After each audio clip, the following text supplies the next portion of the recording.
Hello everyone, I'm Ronald Mehta and welcome back to marketing91.com. We provide management and marketing training to students and professionals worldwide through our courses, videos and community. This video is part of our comprehensive take on the gamut of human resource management. Let's take a stab at the gamut of insubordination. Insubordination is the act of refusing to carry out the orders or directives of a superior. It is a disobedience of the established order.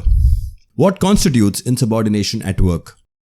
The most common instance of workplace insubordination is simple. The manager asks to carry out task A, the employee refuses to do so. This frequently occurs for a variety of reasons, including outright rebellion by the employee, absentmindedness, irrational manager expectations, and outright laziness on part of the employee. Let's look at an example of Elon Musk and the issue with Twitter employees. Elon Musk orders team to comb through Twitter's internal chat platform and compile a list of insubordinate workers. According to the New York Times, Elon Musk instructed his Twitter team to compile a list of insubordinate employees. The group searched for Musk-related criticism tweets and internal chat threads on Twitter. Additionally, the team was told to look through employee tweets for criticism.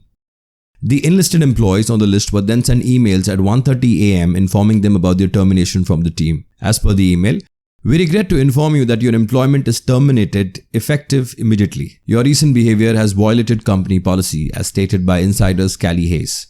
Moving on. A little under 20 employees were let go overnight on Tuesday for criticizing Musk through Slack in their internal chats or in public forums. One of the most famous dismissals involved Eric Fraunhofer, Twitter's software engineer who has been serving for 8 years. He lost his job on Sunday after arguing with Musk on Twitter over technical concerns. Elon Musk had complained in a tweet that Twitter was super slow in many countries, and Fraunhofer had reacted by calling the CEO wrong, and that got him fired.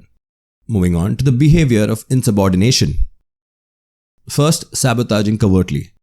Instead of protesting outright, a worker chooses not to complete the task in hand and works covertly to undermine the enterprise. This may ultimately lead to the issue of sabotage at work. Next, complete contradiction. Acting in complete opposition direction to what one is told. Even though this kind of insubordination is frequently the most blatant, it occurs quietly and many supervisors will mostly overlook it. Next, behavior of avoiding. An employee acknowledges the result with a yes of course but does not carry out the actions that are necessary. It differs from when a worker is unable to perform the duties due to lack of resource or skills. When an employee has the option to accomplish something but opts not to, this kind of insubordination occurs. Now moving on to interventions for insubordination. First, define the limits of the company. The employees will know what is expected of them and friction will lessen if the boundaries and restrictions are made apparent to them right away when they join. So do not allow any opportunity for ambiguity or confusion and instead tell the employee what is appropriate and what is not. Next, establish company guidelines for insubordination. The definition of insubordination, a list of tolerable and undesirable behavior inside the business needs to be stated out. And the repercussions of their acts must also be included in the policy. Next, keep a professional demeanor.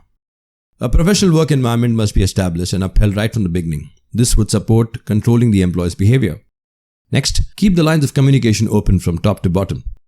Consistent communication would make it easier to spot smaller issues and address them with staff members before they develop into instances of insubordination and rub people the wrong way. And finally, reliable reasons for dismissal. The reason for termination owing to insubordination must be determined and disclosed by the employer. Moving on. How do you respond when insubordination occurs at your workplace? First, continue being professional with the employee. Keep your composure and refrain from taking comparable action even if an employee openly disparages you or your company. One must maintain composure and communicate with the employee calmly. This shows your side of being professional. Next, correctly address the problem. It is simpler to explain to the employee the reasoning behind the action taken if you make a note of the topics to be covered in advance so that the discussion may go in an orderly manner and not get out of hand. Next, be impartial and allow them a chance to be heard. Prior to making a choice, it is crucial to take the employee's perspective into the account of why did this insubordination happen. Fairness is essential to maintaining a positive work environment. Record the incident in writing as in black and white. This is an account of the occurrence based on facts and a strategy for improvement with. It is required for termination to have a paper trail. It might need to be signed by the worker or a witness. Sign it yourself as well. Next, and finally, if possible, involve third parties to mediate. Conditional to the circumstances, one could find it beneficial to involve a third party. This could be a member of the company's human resources division or someone from the outside who is impartial. These people, for instance, can act as impartial arbitrators in disputes involving you and another worker or employee. So that's it, folks. This brings an end to the topic on insubordination. These are the list of sources and links referred to for our content in the video. Thank you and stay tuned for more videos.